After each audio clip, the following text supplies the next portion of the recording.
తెలంగాణ ప్రభుత్వం ప్రకటించిన గద్దర్ అవార్డ్స్ ప్రస్తుతం కాస్త విమర్శలకు తావుతీస్తుంది. కొంతమంది నటులకు ఈ అవార్డులు ఇవ్వడం పట్ల తెలంగాణ ప్రజానీకంతో పాటు ఏపీలో కొందరు దీన్ని వ్యతిరేకిస్తున్నారు. ప్రస్తుతం ఇదే విషయంపై మనతో మాట్లాడడానికి ప్రముఖ రాజకీయ విశ్లేషకులు రాజేంద్ర ప్రసాద్ రెడ్డి ఉన్నారు. గద్దర్ అవార్డ్స్ ఇవ్వడం పట్ల కొంతమంది తెలంగాణలో వ్యతిరేకతతో ఉన్నారు. కొంతమంది అల్లు అర్జున్ కానీ నాగ్ అశ్విన్ లాంటి వారికి ఇవ్వడం పట్ల కాస్త వ్యతిరేకతతో ఉన్నారు. దీనిపై ఏమంటారు? అందరికీ నమస్కారం. నా పేరు రాజేంద్ర ప్రసాద్ రెడ్డి. గతంలో ఉమ్మడి రాష్ట్రంలో సినిమా పరిశ్రమకు సంబంధించి నంది అవార్డులు ఇచ్చేవారు, అంటే నాటకాలకు కూడా ఇచ్చేవారు. ఈ నంది అవార్డులు చాలా ప్రెస్టీజియస్గా ఉండేవి. ఆ నంది అవార్డులు పొందిన వాళ్ళు చాలా గొప్పగా ఫీల్ అయ్యేవారు, బాగుండేవి. అందరూ మేము కూడా ఎవ్రీ ఇయర్ ఆసక్తిగా చూసేవాళ్ళం. తర్వాత రాష్ట్రం విడిపోయిన తర్వాత ఇప్పుడు తెలంగాణ ప్రభుత్వం ప్రముఖ ప్రజాగాయకుడు గద్దర్ పేరు మీద గద్దర్ అవార్డులను పెట్టింది. ఫస్ట్ టైం ఈ అవార్డులను ప్రకటించారు. ఆ అవార్డులు చైర్మన్గా ప్రముఖ నటి జయసుధ గారు నిన్నే అవార్డులు ప్రకటించారు. అయితే ఏంటంటే ఈ అవార్డుల మీద ఒక వివాదం వచ్చింది. కానీ నా వరకు నేను ఏంటంటే ఈ అవార్డులు చాలా బాగా ఇచ్చారనుకుంటున్నాను. ఎందుకంటే అల్లు అర్జున్కి పుష్ప 2 సినిమాకి గాను ఉత్తమ నటుడి కింద అవార్డు ఇచ్చారు. సరే, ఏంటంటే ఇప్పుడు వివాదం ఏంటంటే అల్లు అర్జున్ని గతంలో తెలంగాణ ప్రభుత్వం అరెస్ట్ చేయడం ఇవన్నీ చేసింది. ముఖ్యమంత్రి రేవంత్ రెడ్డి అల్లు అర్జున్ మీద కొన్ని అసెంబ్లీలో కొన్ని వ్యాఖ్యలే చేశారు. ఆ నేపథ్యంలో ఎందుకు అల్లు అర్జున్కి అవార్డు ఇవ్వడం అనే వ్యతిరేకత కొంతమంది వ్యాఖ్యానించడం నేను కూడా చూశాను. కానీ ఇక్కడ 2 అంశాలు గుర్తుపెట్టుకోవాలి. అల్లు అర్జున్ అప్పుడు చట్టాన్ని బ్రేక్ చేశాడు, అది అందరికీ తెలిసిందే. ఆ బ్రేక్ చేశాడు కాబట్టి ఒక అమ్మాయి చనిపోయింది, ఒక అబ్బాయి హాస్పిటల్ పాలయ్యాడు. అది విలువైన ప్రాణాలు కోల్పోయినాయి. కాబట్టి ఆ తర్వాత కూడా అతను కొంత ఇన్సెన్సిటివ్గా మాట్లాడాడు కాబట్టి ప్లస్ ఆ కేసు ఉంది కాబట్టి అతను అప్పుడు అరెస్ట్ చేసినప్పుడు ఆ కేసు నడుస్తుంది. ఆ కేసులో రేపు అల్లు అర్జున్కి శిక్ష పడవచ్చు, అది వేరే అంశం. అది ప్రభుత్వానికి అల్లు అర్జున్కి మధ్య ఒక వివాదం వచ్చింది. అది అతను తప్పు చేశాడు కాబట్టి ప్రభుత్వం రియాక్ట్ అయింది.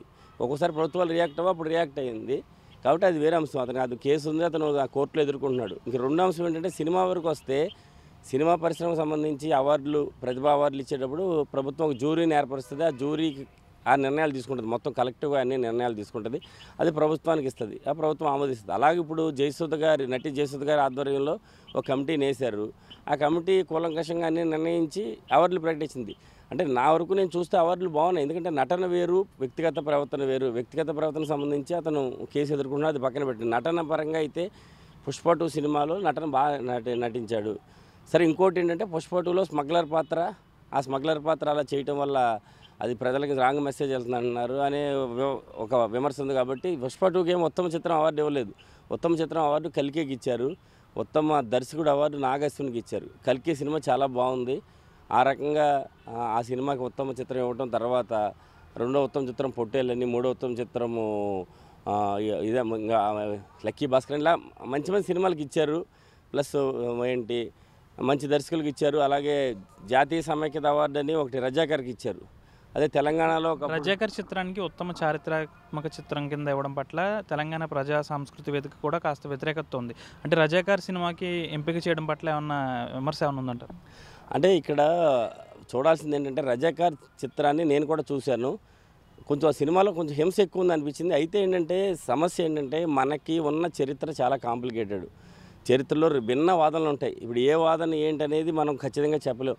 వాళ్ళు జరిగిన చరిత్రని తెలంగాణ సాయుధ పోరాటము బ్యాక్గ్రౌండ్లో రజాకారులు వాళ్ళు తీసుకుని ఒక హానెస్ట్ అటెంప్ట్ చేశాడు. ఒక్కోసారి చరిత్రను తీసుకుని తీసే సినిమాలు చాలా వివాదం అవుతాయి. ఎందుకంటే అది నిజాన్ని మనం తీయటం అనేది, సినిమా తీయడం అనేది చాలా కష్టమైపోయింది. ఆ అటెంప్ట్ చేశారు. ఆ అటెంప్ట్కి అవార్డు ఇచ్చారని తీసుకోవాలి.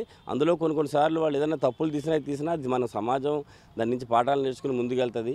వాళ్ళు కూడా అది నేర్చుకుంటారు తీసే ప్రాసెస్లో, ఇప్పుడు ప్రజల నుంచి వచ్చే ఫీడ్బ్యాక్ విషయంలో. కాకపోతే ఏంటంటే ఒక చరిత్రను ఒక సీరియస్, అంటే సినిమా అనేది చాలా డబ్బులు ఖర్చు పెట్టి తీసే సినిమా మాధ్యమం కాబట్టి దాన్ని ఒక మంచి అటెంప్ట్ చేసినందుకు రజాకర్ సినిమాకి అవార్డు ఇవ్వడంలో తప్పేం లేదు. అలా మిగతా అవార్డులు కూడా ఒక 35 చిన్న కథలని ఇచ్చారు. అలా మంచి సినిమాలకి ఇచ్చారు. అంటే మొత్తం ఆ సినిమాలన్నింటినీ తీసుకుని అన్నిటిలోనూ ఎవరో ప్రతిభ ఉన్న వాళ్ళకి నాగ్ అశ్విన్ కల్కి బ్రహ్మాండమైన సినిమా, చాలా గొప్పగా తీశాడు.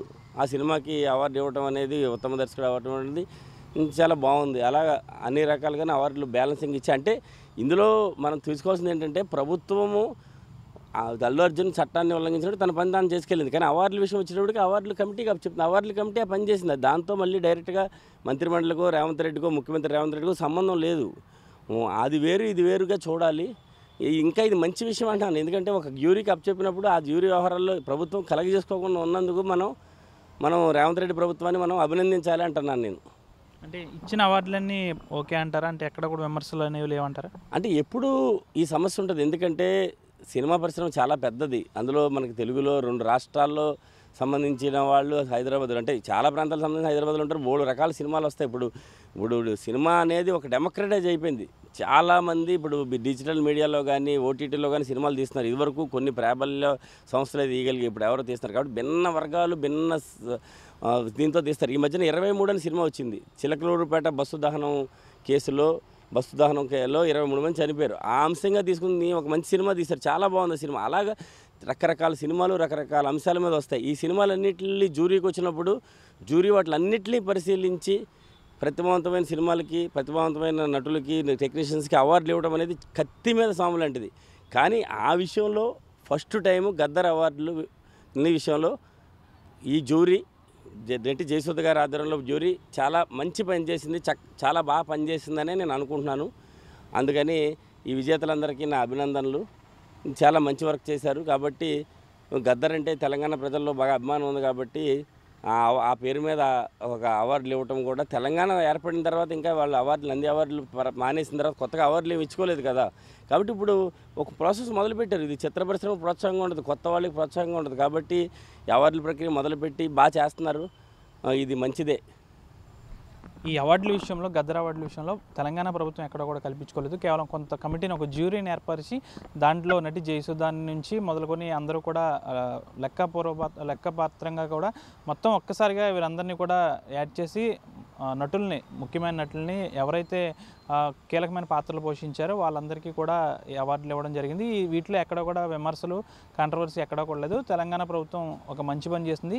విజేతలందరూ కూడా కష్టపడి పనిచేసిన వాళ్ళే. కాబట్టి వాళ్ళందరికీ కూడా అవార్డులు అనేవి దక్కేవంటూ కూడా రాజేంద్ర ప్రసాద్ రెడ్డి చెప్తున్నారు. వీడియో జర్నలిస్ట్ శేఖర్తో మనోజ్, RTV, పశ్చిమ గోదావరి జిల్లా భీమవరం నుంచి.